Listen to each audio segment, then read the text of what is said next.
Hi, I'm Kevin Finch, director of Westbound, The Genius of Wes Montgomery on Indiana Avenue, where Wes got his start.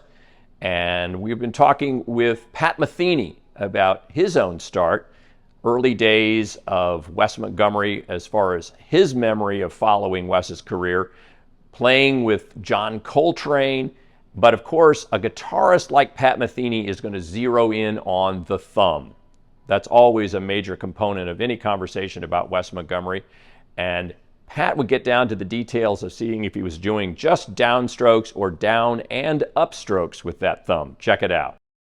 Certainly been a lot of great guitar players. I don't know that there had been one with that kind of modern time feel like he was able to exhibit, at that level before him.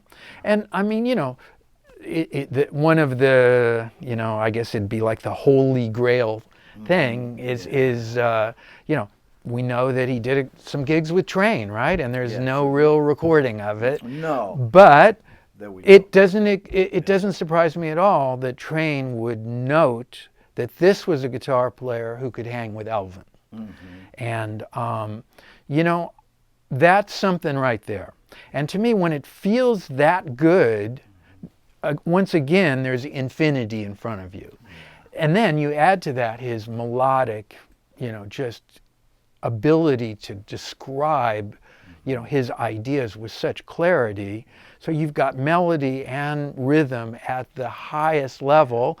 And then there's this harmonic thing, which is he was like superimposing harmony on, conventional chord changes, which, the brothers were all doing that with the master sounds in the, late 50s, early 60s. You hear those recordings. They were all definitely kind of on the, the front edge of the harmonic stuff that was starting to happen, where you would, basically start substituting other chords for, on top of other chords and implying harmony on top of harmony. That became a real trademark for Wes. I mean, he was like, one of the guys who was starting to like, do a lot of the stuff. I mean, the technical term is like taking tritone substitutions and putting two fives where there didn't used to be two fives and sort of resolving kind of backwards and sideways. He was doing all that stuff right from the get.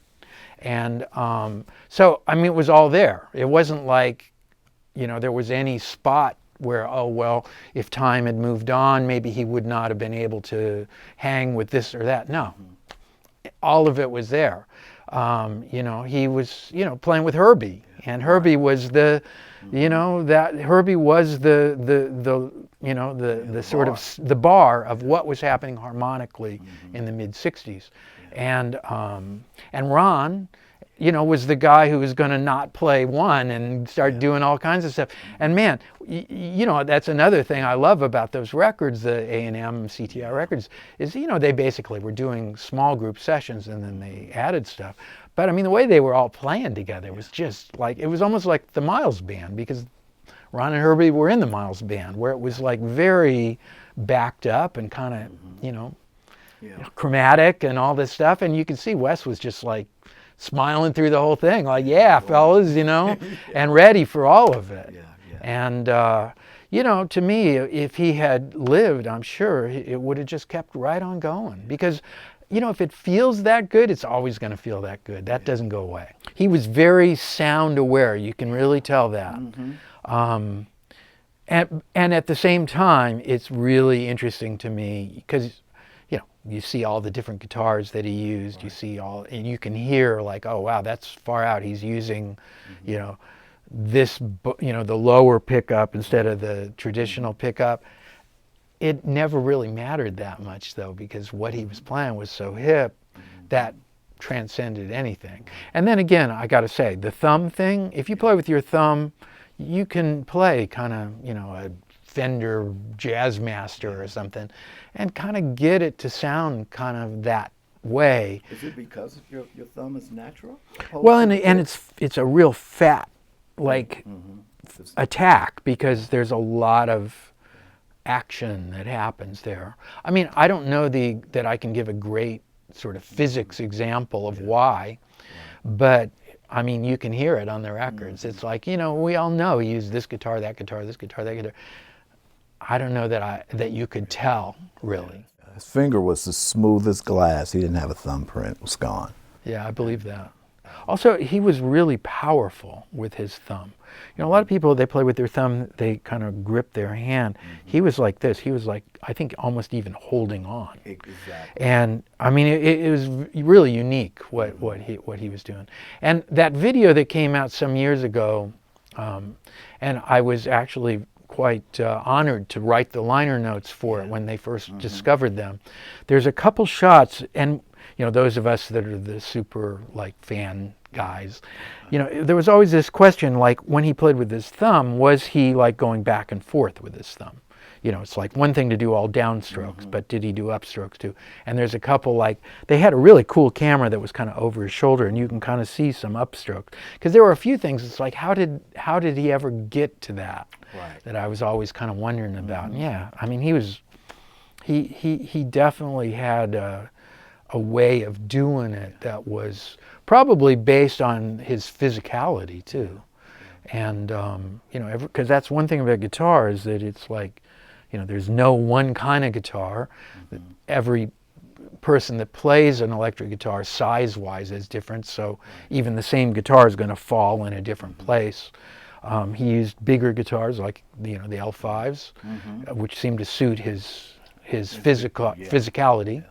And, you know, somehow the distance that you know, occurred between, you know, where his thumb fell on the guitar, also it put his thumb in a really good spot in terms of the sound, which is in here. And, you know, that's a very different sound than kind of in here. You know, so the reading-writing thing, my guess is if you gave him a chart, which he must have had a lot of, he would deal with it the way most guys deal with it, which is you're going to look at the chord changes and you're going to kind of figure out, you know, what it is, and you know, you've heard it and you know that. I mean, that's not that unusual. The thing is, it's like he's playing like stablemates. He's playing, you know, Nika's Dream. He's playing tunes of that era. I mean, all the way through his whole career, he's playing the hardest tunes that people are playing at the time. There's no way you just kind of do that by ear. You got to know how the chords work, and he clearly did and does.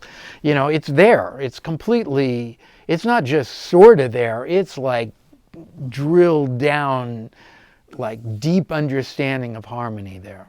And so that means somewhere along the way, you know, I mean, my thing, whenever somebody would say, oh, he didn't read, it's like, well, what do you mean he didn't read? What does that mean? Like, okay, if you handed him a clarinet part, he might not be able to play that. I mean, there's about 3 guitar players in the world that could. You know, it's a very difficult instrument to read on. You know, I'm sure he had access to what back then they would call fake books. You know, they have chords. And, you know, and then he would hear the Cannonball record where they do Unit 7 or whatever. And he, you know, listen to the record and figure, oh, it's a blues and it's got a couple weird changes and it's got a bridge and all that. And it's pretty straight ahead, but it's not like, oh, he's like just playing like by ear. No, and that was really laid to rest to me once and for all in that video from Holland, where he describes exactly the way anybody would describe the changes to Nika's Dream to the piano player. And I mean, it's like straight up and down the middle of harmony. And it's not like, oh, I don't even know what those chords are. No, it's like, okay, you play E flat minor here, you do, you know, it's just exactly the language of the era. I mean, people say the same thing about Freddie Hubbard, and Freddie Hubbard is one of the most advanced harmonic players of all time, you know. So it's like, they're great musicians that understand music in an incredibly detailed way. So what was he thinking? I'm sure he was thinking like ideas within the vernacular of that language. Just like right now, we're not thinking about verbs and nouns and pronouns. We're just talking. Because we know how to talk, and we know this is our native language, English, so we're not too worried about, oh, I got to get a noun. And it's like, gee, if I had to write this down, my answer, I mean, no, we're just doing the thing. But we're also using, you know, the language that we've grown up with correctly to the degree that we can understand each other. And I mean, those guys too. I mean, you know, that's, you know, there's a kind of mythology that surrounds improvised music in general, you know, that is kind of, it's like this exalted something. No, it's language, basically. Thanks to Pat Metheny for his insights on Wes Montgomery, and thank you for watching this episode. If you like what you see, please hit the subscribe button and check out many of the other people we have talked to about Wes, including Billy Hart, including local folks like Everett Green and Rob Dixon in Indianapolis, Rob Dixon being a touring musician, as well as people like Lee Rittenauer, Eric Johnson, George Benson. Hope you keep watching Further Westbound. Thanks.